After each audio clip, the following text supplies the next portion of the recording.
Hello again. I have in the past expressed scepticism about conspiracy theories such as the Great Replacement, but perhaps this is simply a matter of semantics. Maybe I am seeing the same phenomenon that others are observing, but calling it by a different name. Let me give two examples of what I have noticed lately, both of which tend to suggest a long-term plan somewhere, which has never been made public.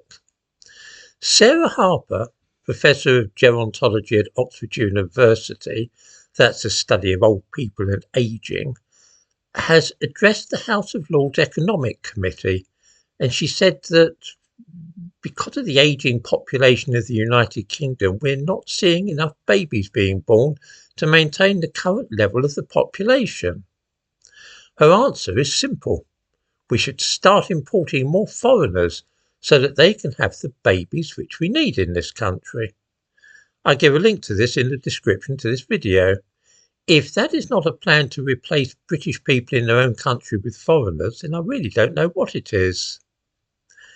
Angela Rayner has been challenged several times on the subject of her famous programme of house building, that is to say the target of 1.5 million new homes by the end of this Parliament, by people saying that at current rates of immigration, roughly 1 million a year over the last couple of years, then all those new homes would essentially be occupied by immigrants.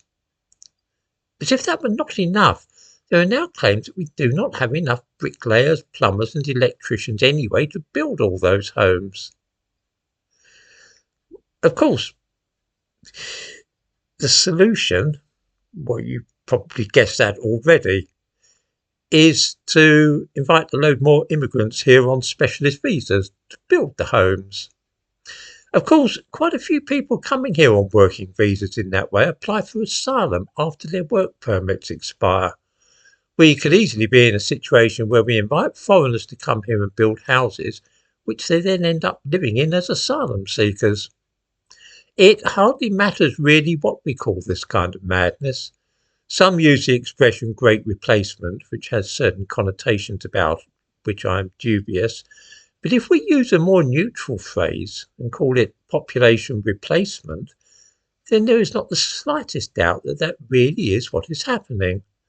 The only real question is whether this is the working of haphazard chance, stupidity, short-sightedness and incompetence, or whether it is being done by design. As to which of these is the correct explanation, I have not yet come to a firm decision.